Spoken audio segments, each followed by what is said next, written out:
안녕하세요. 승리한사 가족 여러분. 오늘은 히브리서 6장 9절에서 20절까지의 말씀입니다. 히브리서의 17번째 강좌로 세 번째 권면의 두 번째 내용인데 인내의 표본으로서의 아브라함을 소개하고 있는 본문입니다. 승리한 삶은 말씀 중심 예배 중심의 성경 전문 교사를 양성하기 위하여 만들어진 성경 공부 교재입니다. 승리한 삶은 2016년 10월 히브리서 1장에서 8장까지의 말씀을 함께 묵상하고 있습니다. 승리한 삶은 발행이신 박유일 목사님의 구속사로 조망한 성경연속 강해집 히브리서를 통해서 편집이 되어 있습니다. 저희들이 전체적인 히브리서의 구조에 대해서 여러분들에게 말씀드리고 있는데 이 부분은 주관이신 김천수 목사님께서 정리해 놓으신 것을 바탕으로 박유일 목사님의 책의 내용을 조금 더 포함했습니다. 이 부분은 책과 내용이 조금 다릅니다. 왜냐하면 저희들이 강좌를 만들면서 조금씩 업데이트할 내용이 있으면 여기에 반영을 하고 있기 때문에 이 내용을 여러분들이 보시면서 이 노란색 부분이 지난 시간 우리가 5가지의 권면, 주의에 대한 부분을 여러분들께 소개해드리는 것을 여러분과 함께 이미 나눴습니다. 자, 그 내용을 통해서 영적 성장의 미숙에 대한 경고에 해당하는 부분을 지금 우리가 나누고 있어요. 자, 이 영적 성장의 미숙에 대한 경고를 누구를 통해서 우리에게 예를 보여주냐면 바로 아브라함을 통해서 예를 보여주는 것이 오늘 본문입니다. 자, 왜 아브라함이 이 표본의 예가 되었나? 그리고 아브라함이 경험했던 예수님은 무엇인가? 이것이 정말 놀라운 부분이거든요. 오늘 본문에서 우리가 이번 주에 한번 묵상해 보자고 했던 것이 무엇이었냐면 이 모세나 아론이나 아브라함이 정말 이 예수님에 대해서 그들이 받았던 이 언약 가운데, 그들이 받았던 직분 가운데 그들이 누렸던 그 예수 그리스도의 은혜는 무엇이었을까를 한번 이제 생각해보는 시간을 가져보자고 했었어요. 오늘 그 첫날로 아브라함이 가졌던 그 영광, 영원한 언약이라는 이 내용이 왜 확실했는지를 우리가 오늘 보는 시간을 한번 가져보도록 하겠습니다. 자, 이번 주 말씀을 통해서 이제 신앙생활에서 가장 주의할 것은 무엇인가 했는데 이 부분은 정말 변함이 없어요. 예수님에 대해서 우리가 바로 알아야 돼요. 어제 이제 같이 공부하는 분들하고 이런 내용을 한번 나눠봤었어요. 우리가 여러분들 사랑해야 돼요. 하나님은 우리를 사랑하였어요. 우리도 하나님의 사랑으로 사랑해야 돼요. 하면은 참 그 하나님의 사랑에 대한 정말 풍성한 은혜를 경험한 사람들은 아멘 하는데 아직 그것을 경험하지 못한 사람들은 참 좋은 말씀이야 했는데 집에 가서는 그런다는 거예요. 도대체 근데 사랑하는 게 어떤 것이지? 사랑에 대해서 너무 모르는 거예요. 자, 이 부분에 대해서 그래서 참 구체적인 적용점이 더 전달이 되어야 된다라는 얘기를 했는데 이 부분에 대해서는 참 제가 중고등부 아이들과의 경험을 통해서 나눠보면은 정말 너무나 많은 케이스 바이 케이스가 있어요. 그래서 이것이 어떤 아이들에게는 적용이 되는데 이들에게는 전혀 공감대가 형성하지 못해요. 그래서 저는 개인적으로 참 좋은 표현은 아닌데 내가 뭔가 구체적인 적용점을 계속 얘기하는 것이 이 아이들에게는 나의 잔소리로 들릴 수 있겠다라는 생각이 들더라고요. 그러니까 이게 절대 결국에는 이것이 그렇게 않게 된다는 것을 이제 설명이 될 텐데 성경 말씀만 전하면은 마치 성경 말씀으로 잔소리하는 것 같고 내가 그것을 잘 적용해서 씹어서 주면은 이게 꼭 내가 잔소리하는 것 같고 어차피 아이들이 둘 다 잔소리로 느낄 거라면은 난 차라리 성경에서 말하는 잔소리를 전하는 게 낫겠다라는 생각이 들더라고요. 근데 이 성경에서 말하는 잔소리라는 것은 완전히 그 의미가 달라요. 왜냐하면 우리가 사랑을 할 때 누군가를 알고 사랑하는 것과 모르고 사랑하는 것과의 차이도 완전 다르고 누군가가 나를 사랑하는가 사랑하지 않는가에 대해서는 그 사람에 대해서 알고 그 사람이 어떻게 나를 사랑하였는지 알아야 내가 그 사랑을 정말 더 깊이 있게 느끼게 되는 거거든요. 그래서 저는 아는 것이 중요하다.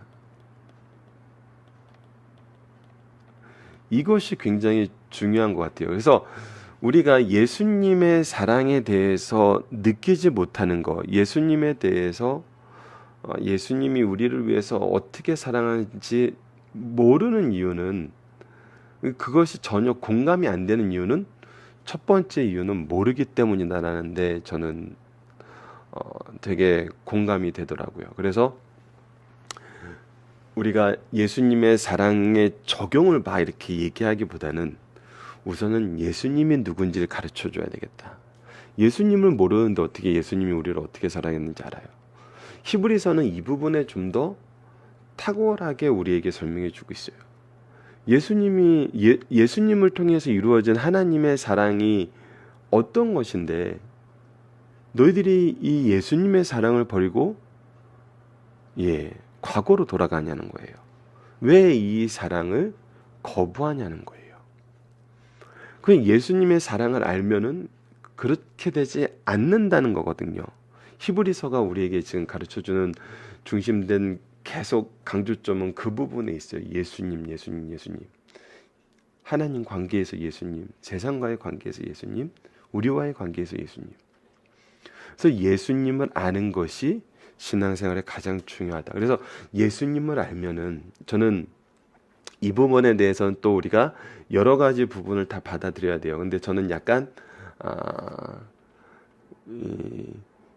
요즘 추세는, 예전에는 아니었어요. 예전에는 지금도 밥은 잘 먹이네요.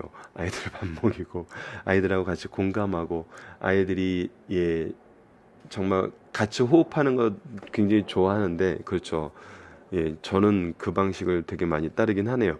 근데 그거보다 더 중요하게 생각하는 것은 아이들에게 예수님에 대해서 바로 전달해야 되겠다. 예수님에 대해서 가르쳐 주시는 시간을 늘려야 되겠다. 그래서 점점 이렇게 우리가 신앙생활에서 주의해야 되는 것은 정말 예수님을 알 수 있도록 가르치는 게 굉장히 중요한 것 같아요. 그것이 우리가 이렇게 히브리서를 통해서, 본문을 통해서 가르치는 것은 기본이 돼야 된다고 생각해요. 정말 이거는 기본입니다. 성경 말씀을 주신 이유는 바로 말씀을 통해서 배우라는 거거든요. 말씀을 통해서 계승하라는 거기 때문에 말씀을 가르치는 것은 정말 기본이 되고 중요하고, 이것을 통해서 같이 호흡하는 것은 각자가 가진 달란트대로 하는 게 가장 좋다는 거예요. 저는 이 음식을 나누면서 하는 걸 너무 좋아해요. 그래서 아이들과 이렇게 먹으면서 하고 이야기하면서 하고 같이 호흡하면서 하고, 하지만 때로는 다른 방법으로 할 수도 있어요.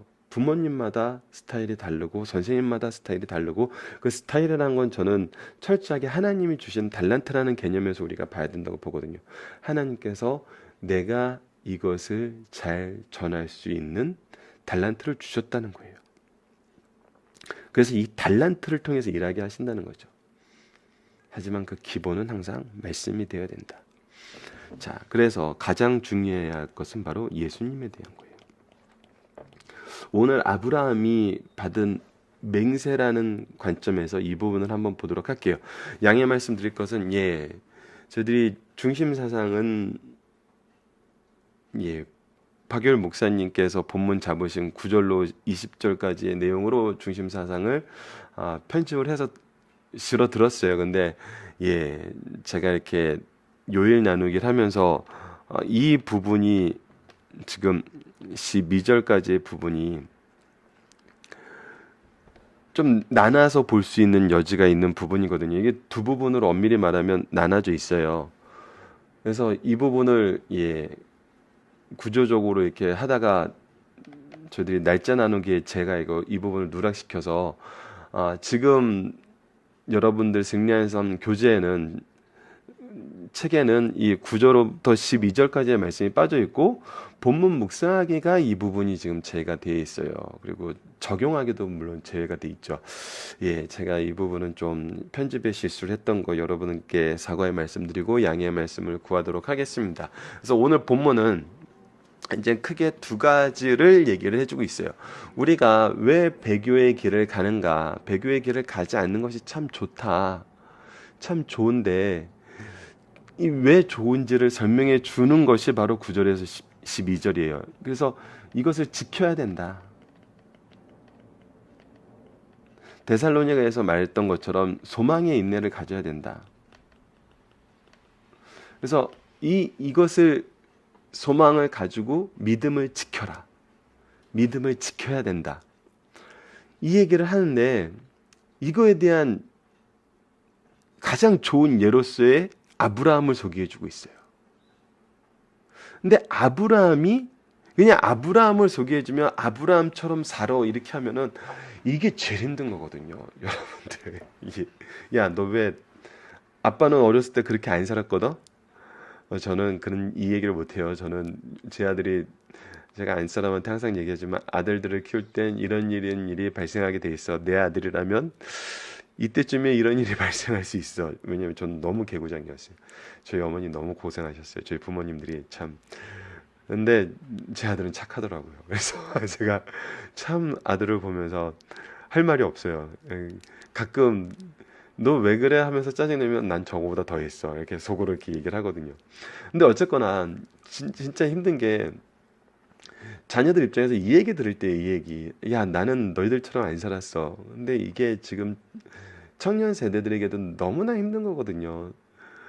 청년 세대가 그 얘기를 해요. 특히 IMF 이후 세대, IMF 때 중고등학교를 다녔던 아이들에게는 그런 시대적인 트라우마가 있대요. 약간 사이드적인 얘기로 가지만 그래서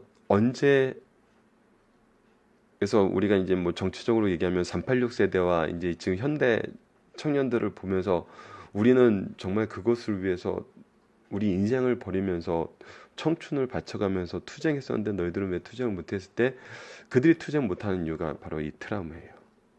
IMF 트라우마. 이거는 시대적으로 우리가 한 번도 경험하지 못하고 이 시대 청년들이 가장 깊이 있게 경험한 거거든요. 저도 엄밀히 말하면 이 IMF 때 대학 졸업식이어서 그 트라우마가 알게 모르게 있지만 지금 그 당시 중고등학생이었던 지금의 20, 30대 청년들은 더 심했죠. 왜냐하면 청년으로서 IMF를 만든 거는 우리가 그래도 우리 인생을 살아 나가야 된다라는 어떤 그런 힘이 그래도 어느 정도 있을 때였죠. 의지가 반영될 여지가 있었을 때죠. 근데 중고등학교 학생들이었을 때는 그 여지가 없어요. 학교에만 살던 애들이 그리고 이 부모의 보호 안에 있던 자녀들이 그게 안 되는 거예요.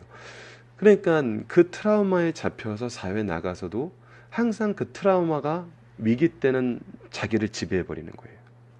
그래서 거기서 어떻게든 나는 버텨야 돼, 나는 지켜야 돼. 이 위기가 나를 피해갔으면 좋겠어라는.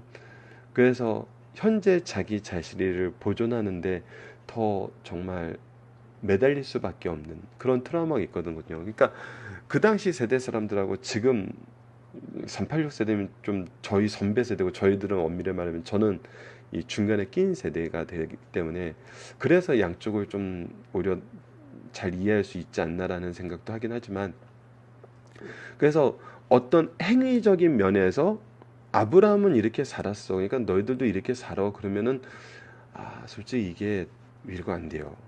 그리고 오늘 본문 말씀은 엄밀하게 말하면 그게 아니에요. 그게 아니에요.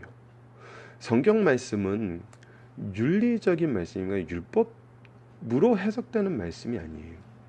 복음으로 해석되는 말씀이거든요. 그 내용을 우리가 오늘 잡아야 되는 거예요. 그 내용이 바로 오늘 본문의 권면의 핵심이에요. 그래서 이거는 정죄하기 위해서 아브라함의 예를 들어둔 게 아니라 아브라함에게 주신 하나님의 은혜를 보여주기 위해서 그 은혜가 지금 우리에게 있음을 보여주기 위해서 그것이 바로 예수 그리스도를 통해서 이루신 하나님의 사랑이었다는 거예요. 자, 이런 관점에서 우리가 봐야 된다는 것을 먼저 전제하고 사설은 너무 길었지만 이제 본문을 시작하도록 하겠습니다. 사랑하는 자들아 우리가 이같이 말하나 우리를 정말 사랑하는 자들이라고 불러요. 정말 그 어려움 속에서 배교의 그 대세가 배교 쪽으로 흐르는 그 상황에서, 이것은 일부가 아니거든요. 대세예요. 지금 현대 사회는 하나님을 믿지 않는 게 대세예요.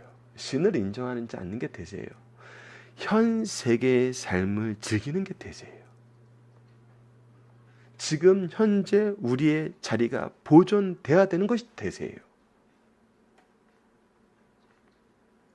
그래서 나를 기준으로, 내 자리를 기준으로 나를, 하나님의 말씀이, 하나님의 은혜가 지금 현재 나를 이 자리에 계속 유지시켜주면서 더 높여주느냐가 신앙의 중심으로 돼 있는 것이 기독교인의 중심이라는 게 아니라 이 사회의 큰 담론이에요. 이것이 지금 우리의 삶을 평가하고 우리의 삶을 디자인하는 핵심적인 가치거든요. 보존하는 거. 보존된 상태에서 성장하는 거. 이런 패러다임을 기준으로 보면은 지금 배교하는 것이 대세예요. 핍박이 너무 강해요. 그리고 많은 사람들이 그거에 대한 합리적인 이론을 제시하고 있어요. 하나님 믿는 건 똑같잖아. 하나님 믿는 건 똑같잖아. 유대교나 기독교나 하나님 믿는 건 똑같잖아. 여러분, 너무 비약적이지만 이렇게 얘기하면 이슬람 사람들 뭐라 그래요? 야, 우리도 아브라함의 자손이잖아. 너희들이 믿는 하나님, 우리가 믿는 하나님 똑같잖아.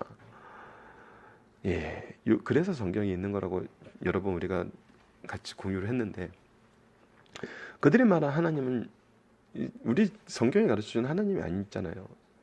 그들이 만든 하나님이잖아요.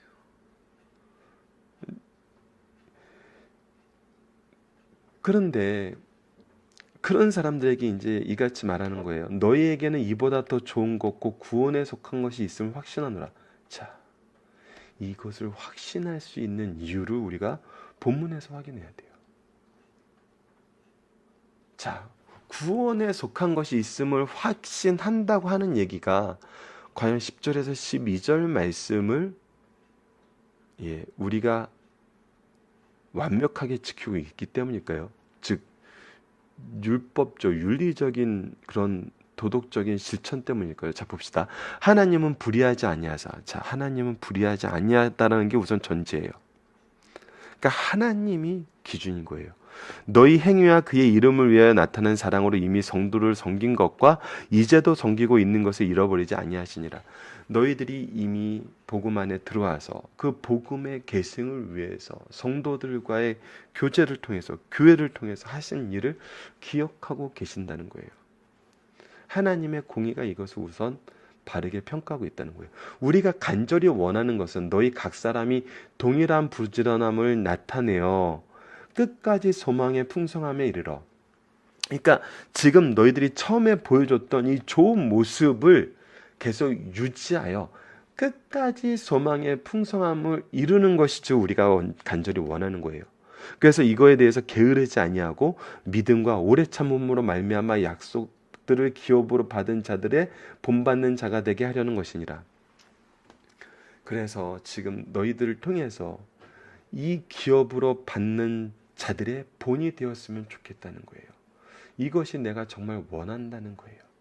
자, 여기까지 보면은 윤리적인 것처럼 보여요. 너희들이 처음에 복음을 받아들여서 그 안에서 열심을 행했던 것을 끝까지 지켜서 이것이 앞으로 계승되는 세대에게 너희들이 본이 되길 원한다는 거예요. 자, 이 본이 되길 원한다 그러면서 구약에 있는 본이 되는 한 인물을 우리에게 소개해 줌으로써 우리가 그것을 지킬 수 있다는 근거를 제시해 줘요. 이거는 단순히 우리가 위인전을 읽는 것과는 달라요, 여러분.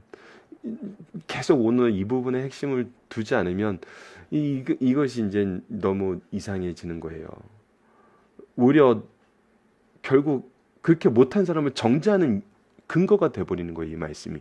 근데 과연 우리에게 지금 그렇게 얘기하고 있나를 우리가 보자는 거예요. 자, 그래서 하나님이 이 본이 되는, 본받는 자가 되게 되는 그 예를 하나님이 성경에 기록해서 우리에게 알려주셨는데, 그게 누구냐면 바로 아브라함이에요.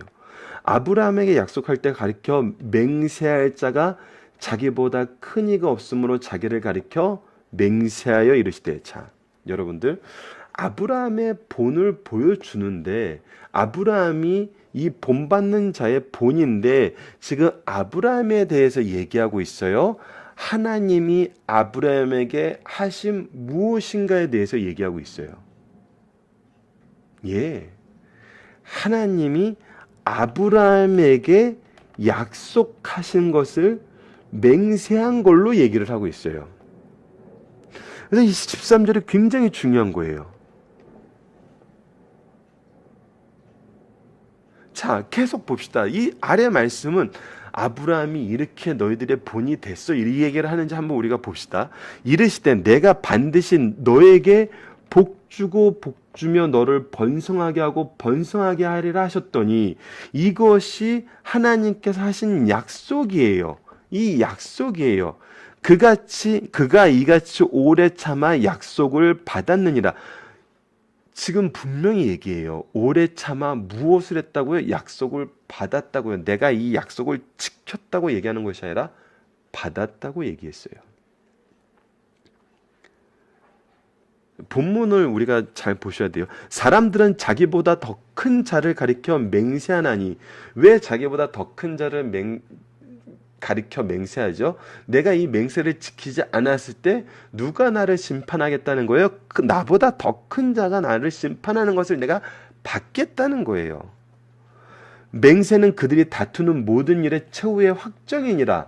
그래서 우리가 맹세했다는 것은 이것을 정말 내가 반드시 지키겠다는 확정이 된다는 거예요. 확정이 된다는 거예요.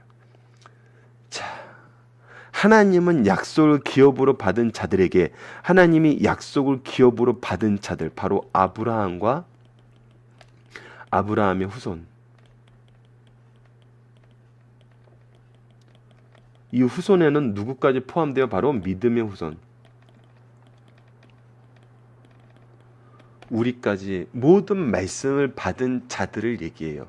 예수 그리스도의 백성된 모든 사람들을 얘기해요.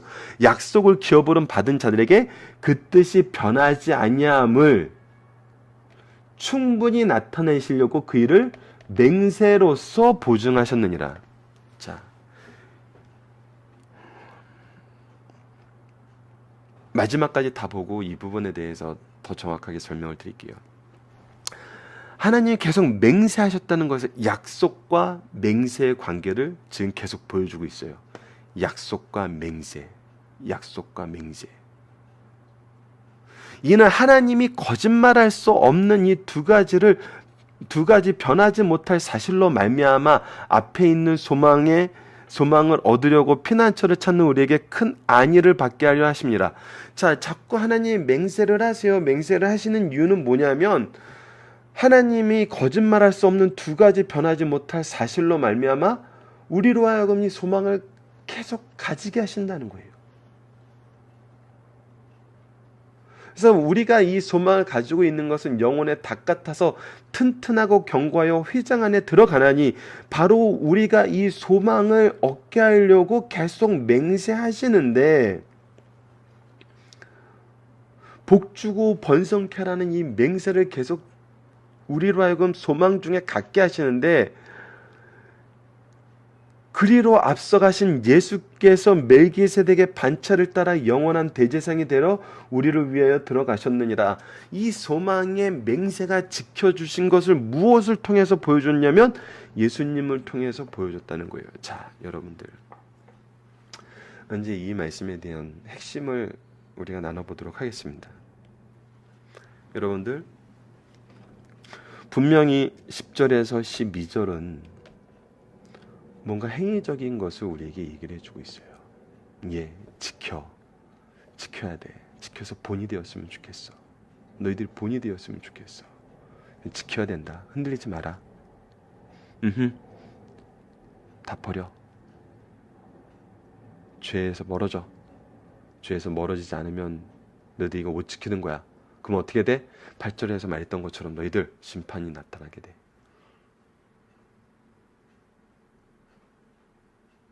이게 아니라는 거예요. 그것을 얘기했으면 아브라함의 예를 얘기하면서 아브라함이 어떻게 의를 지켰는지를 우리에게 먼저 설명을 했겠죠. 그러나 지금 13절에서 18절, 19절까지 엄밀히 말하면은 좀 더 이렇게 앞부분에 잘라서 13절, 17절까지 잘라도 괜찮을 것 같아요.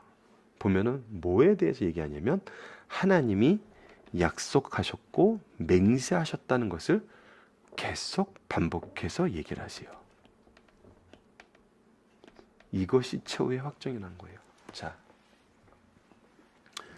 이 부분에 대해서 이제 우리가 나눠보도록 하겠습니다. 여러분들, 하나님께서 약속을 하셨어요. 약속은 뭐예요?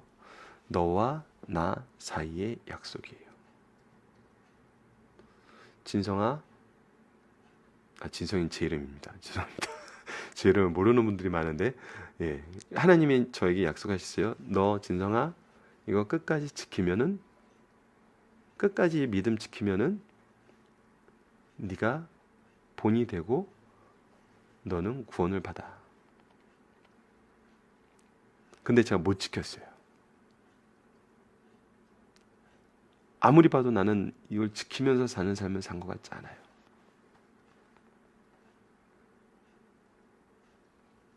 아브라함하고 하나님께서 약속을 하셨어요.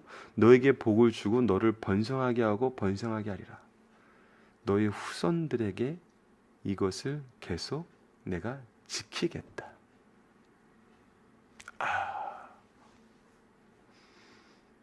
근데 하나님께서 무엇을 아시냐면 이 언약을 우리가 지킬 능력이 없다는 것을 아세요.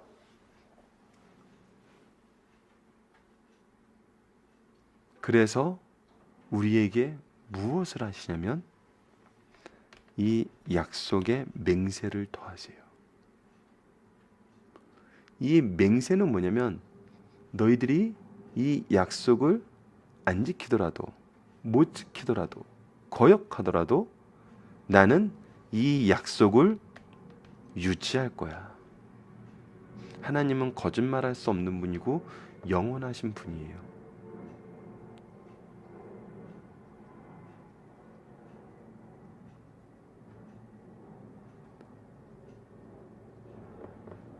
그래서 하나님께서 맹세하셨다는 것은 무엇이냐면 나는 이 약속을 끝까지 지켜서 이룰 거야.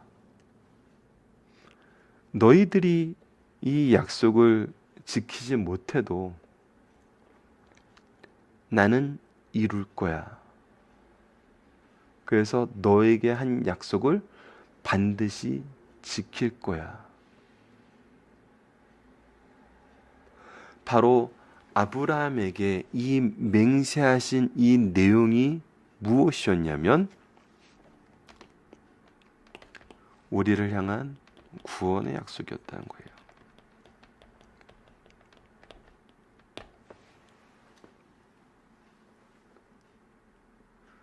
그 이후에 나타나는 모세법 같은 경우는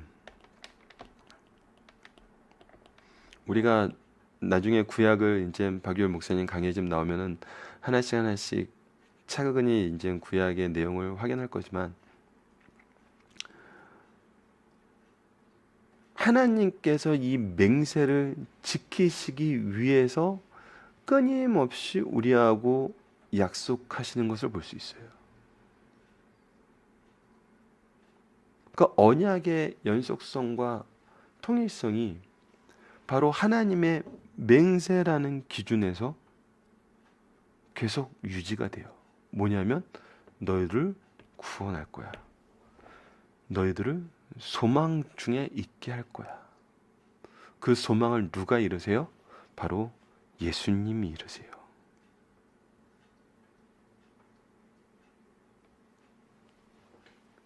그러니까 이 맹세라는 이 단어는 여러분들, 우리가 우리의 입장에서 우리의 그 연약함으로 인해서 이 약속이 변하지 않는다는 것을 하나님이 얘기해 주는 거예요. 이게 구원의 은혜예요. 이 맹세를 완성하신 분이 누구냐면 바로 예수님이세요. 예수님의 존재는 신비롭고 은혜스럽습니다. 보면 볼수록.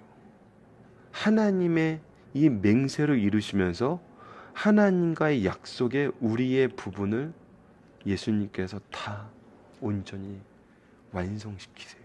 하나님의 모든 을을,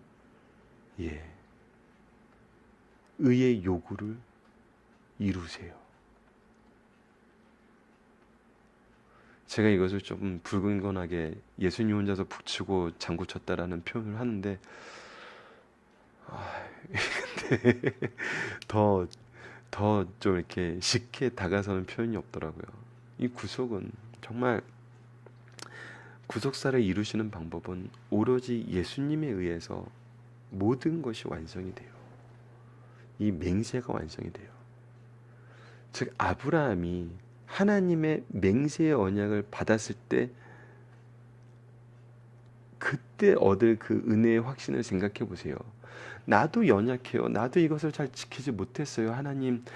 하나님이 떠나라 그러면서 약속했던 게 있었는데 내 조카를 통해서 이것을 이루려고 그랬고, 조카가 안 되니까 내 종을 통해서 이루려고 그랬고, 종이 안 된다 그러니까 다른 여인을 통해서, 사라가 아니라 다른 여인을 통해서 얻은 아들을 통해서 이루려고 그랬고, 그것이 아니라 그러니까 또 이제 참 기다리면서 있는데, 사라는 결국 하나님의 종들이 와서 하나님이 오셔서 그 약속을 다시 갱신해주고 내년에 이룰 거라니까 웃잖아요. 그랬는데 하나님이 이 말씀을 주셨을 때 맹세를 하셨다는 건 뭐냐면, 나의 연약함과 나의 의심이 이 약속을 변하지 않게 한다는 거예요. 하나님은 그래도 지키신다는 거예요. 그래도 지킨다는 그 약속, 이 맹세를 누구까지 지키게 하겠다고 얘기하셨냐면, 너의 후손들까지 내가 맹세함으로 이 약속 안에 있게 하겠다는 거예요. 부모가 돼 보니까 그걸 알겠더라고요. 나는 이렇게 하나님께서 은혜를 주셔서 말씀의 풍요 속에서 삶을 살게 하셨는데, 앞으로 있을 우리 자녀들이 사는 세대는 아까도 얘기했다시피 이 사회를 지배하는 거대 담론에 더 이상 하나님이 존재하기 힘든 사회적 시스템이에요. 이런 곳에서 우리 자녀들이 어떻게 하나님을 믿을 수 있을까? 그때 이 맹세가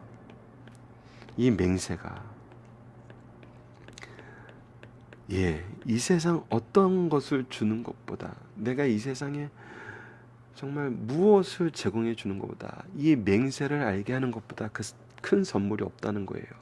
아브라함이 이것을 딱 받은 순간 어땠을까요? 그가 느낀 예수 그리스도를 통해 얻는 은혜의 기쁨이 어땠을까요? 자, 우리에게 지금 이 기쁨을 성경은 주고 있는 거예요. 의심에 쌓이고 고난 중에 있는 이 당시의 유대인들에게, 아브라함에게 약속하실 때 맹세하셨던 하나님을 선물하는 거예요. 하나님보다 더 큰 분은 없어요. 하나님보다 더 신실하신 분은 없어요. 하나님보다, 하나님처럼 영원하신 분은 없어요. 그래서 이 맹세가 나의 삶과 나의 자녀들의 삶을 보증해 주는 거예요. 이것이 소망의 확신이 된 거예요. 그래서 우리가 아브라함이 우리의 본이 되었고, 아브라함에게 주셨던 이 맹세의 은혜가 우리에게는 예수님을 통해서 이루어지는 것을 이미 봤기 때문에 더 큰 보증 속에서 우리가 본이 될 수 있다는 거예요. 본이 되게 하셨다는 거예요. 이것이 우리가 자녀들에게 설명해 줘야 되는 부분이에요. 가르쳐 줘야 되는 부분이에요. 우리는 때로는 13절에서 20절 말씀을 안 가르칠 때가 있어요. 너희들 예배 똑바로 드려야 돼. 너희들 신앙생활 똑바로 해야 돼. 하나님 안 믿으면 지옥 가. 딱 여기서 끝나요. 그러니까 애들이 혼란스러운 거예요. 청소년 시기 땐 이러죠. 이미 난 망쳤어. 이미 난 베린 몸이야. 아니에요. 하나님의 맹세가 우리를 계속 붙잡고 있어요. 우리를 계속 붙잡고 있어요. 예수 그리스도를 통해서 이 맹세를 이루셨어요. 우리에겐 이미 이것이 이루어져 있어요. 그래서 절대 베린 몸이 될 수 없어요. 이것을 우리가 충분히 나눌 수 있는 시간을 저희 제자들과 자녀들과 가졌으면 합니다. 자, 본문 묵상하기를 보도록 하겠습니다. 하나님이 자기를 가리켜 맹세하신 이유는 뭔가요?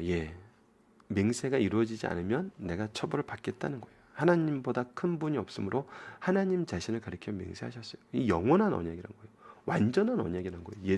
하나님이 맹세하셨다는 거예요. 하나님이 아브라함과 맺으신 언약은 무엇입니까? 반드시 너에게 복을 주고 번성하게 하겠다는 거예요. 아브라함은 이 언약을 통해 얻게 되는 상급을 어떻게 받았나요? 오래 참음으로 이 약속이 이루어지는 것을 경험했어요. 우리에게는 더 놀랍게 이 약속의 성취를 경험하게 하셨어요. 그래서 우리가 아브라함보다 이 언약의 맹세의 은혜를 더 많이 누리고 있어요. 더 확실하게 느끼고 있어요. 맹세는 무엇을 뜻하는 것인가요? 절대로 지키겠다는 최후의 확증을 뜻해요. 이것을 아셔야 돼요. 이게 굉장히 중요한 거예요. 이 4번이 우리가 어기더라도 하나님께서 맹세하셨다는 것은 우리의 연약함 속에서도 하나님은 지켜나가시겠다는 거예요. 내가 이 언약 지키고 있다. 파괴하지 않는다. 이 약속 절대 파괴되지 않는다. 그래서 복음인 겁니다. 하나님이 맹세하신 이유는 무엇인가요? 우리에게 큰 안위를 받게 하려는 거예요. 그래서 이것이 우리에게 안위가 됐잖아요. 우리는 하나님의 맹세의 진실함을 어떻게 경험하게 된가? 바로 예수님을 통해서 이것이 이루어지는 것을 보내서 우리는 경험하게 돼요. 아브라함보다 더 큰 풍성함을 경험하게 된 거예요. 중심사설을 보도록 하겠습니다. 우리의 소망의 근거는 하나님의 사랑과 공의로우십니다. 그러므로 다음 사실을 확인하면서 살아야 됩니다. 더 좋은 구원이 가까워졌어요. 하나님께서는 나의 모든 것을 잊지 않으십니다. 주 안에서 소망의 풍성함과 기업의 상속이 있다는 거예요. 우리에게는 이러한 확신이 있어요. 이와 같은 확신 속에 사는 자는 어떤 환경 속에서도 말씀을 붙잡고 내세를 바라보면서 그 영광을 이 땅에서 맛보고 누리며 근면성실하게 살게 됩니다. 하나님께서 우리에게 주시는 약속은 복을 주어 번성하게 한다는 거예요. 이 약속이 너무도 확실한 근거는 무엇입니까? 근거가 무엇입니까?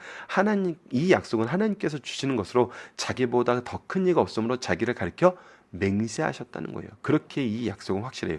인생의 최대의 행복은 무엇입니까? 하나님을 믿고 난 후에 자신에게 약속하신 은혜로운 사건을 발견하는 것이에요. 하나님께서 이것을 이루시기 위해서 아브라함에게 맹세하셨고 그것을 이루신 것을 우리는 봤어요. 이 사건을 발견했어요. 그래서 이것이 얼마나 큰지 알아요. 이 사랑이 얼마나 크고 놀라운지 알아요. 그렇기 때문에 내가 하나님을 믿고 의지하게 되는 거예요. 반대로 이런 영적이고 영구적인 축복에 말씀하신데도 냉소적인 거나 감각이나 간격이 없는 사람은 장래가 너무 암담하고 비참한 사람임을 선언해요. 그래서 서두에서 얘기했던 대로 왜 이거에 대해서 냉소적이고 감각이 없을까? 저는 우리 가르치는 사람 입장에서는 예수님을 바로 가르쳐주지 않았기 때문이 아닌가라는 생각을 많이 해요. 그래서 예수님에 대해서 더욱더 성경 말씀을 통해서 끊임없이 가르쳐야 돼요. 끊임없이 가르쳐야 됩니다. 우리의 성도들의 길은 축복된 길일 뿐 아니라 영원한 세계가 보장된 길이라는 거예요. 아무리 세상 풍파가 흉흉하여도 우리의 소망은 튼튼하고 견고한 영혼의 닻이에요. 그 이유는 주께서 멜기세덱의 반차를 따라 영원한 대제사장이 되어 그 길을 여시고 성도들은 그를 힘입어 함께 따라 들어가기 때문이에요. 우리만큼 금세와 내세를 보장받고 사는 사람이 없음을 볼 때 더욱 감사하는 성도가 될 것을 확실하게 가르쳐주고 있습니다. 살펴보기 정답은 여러분들 카페를 통해서 확인해 주시고요. 적용하기 문제입니다. 우리는 자녀들에게 하나님과 자녀들이 어떠한 관계임을 가르쳐야 하나요? 바로 맹세로 인해서 이 언약이 절대 깨지지 않는 완벽하게 하나님과 묶여있는 하나님의 백성으로서의 관계, 하나님의 자녀로서의 관계임을 가르쳐줘야 돼요. 가끔 되게 자녀들을 훈계할 때 안타까운 건 거예요. 너 왜 이렇게밖에 안 했어? 왜 이것을 엄마 아빠한테 솔직하게 얘기하지 않았어? 그때 뭐라 그러죠? 제가 이 부분에 대해서 잘못한 것 때문에 무서워서 그랬어요.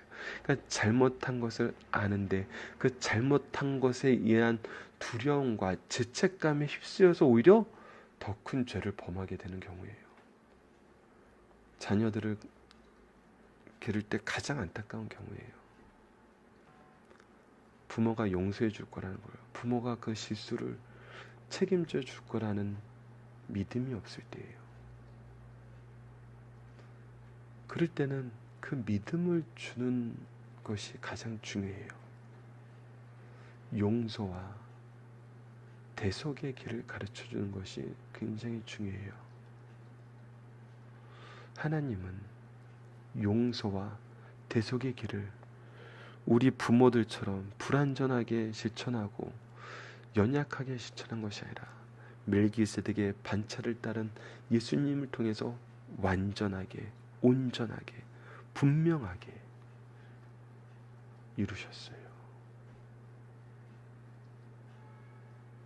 그래서 하나님을 가르쳐야 되고 예수님을 가르쳐야 되고 구속사를 가르쳐야 되고 그들의 존재, 아이덴티티를 우리가 분명히 가르쳐줘야 돼요. 이러한 것을 실천하는 승리하는 삶 가족 여러분들 되었으면 합니다. 말씀을 기초로 기도하기를 통해서 마치겠습니다. 하나님, 우리와 언약을 맺으시고 신실하신 하나님의 이름으로 맹세하심은 이미 이것이 성취된 것임을 확증시키시고 은혜로 모든 것을 이루심을 선언하심을 확인하게 하심을 감사합니다. 그리고 인내 중에서 예수 그리스도의 구속을 이루셔서 이것을 모든 사람에게 선포하시고 믿게 하심을 감사합니다. 이제 우리도 인내 가운데서 이 소망을 자녀들과 제자들에게 전하고 믿음 안에서 성령의 역사하심을 체험하게 하심을 감사합니다. 이 언약 안에서 주님의 재림을 소망 가운데서 인내하는 주의 백성들이 되게 하여 주소서. 예수님 이름으로 기도드립니다. 아멘.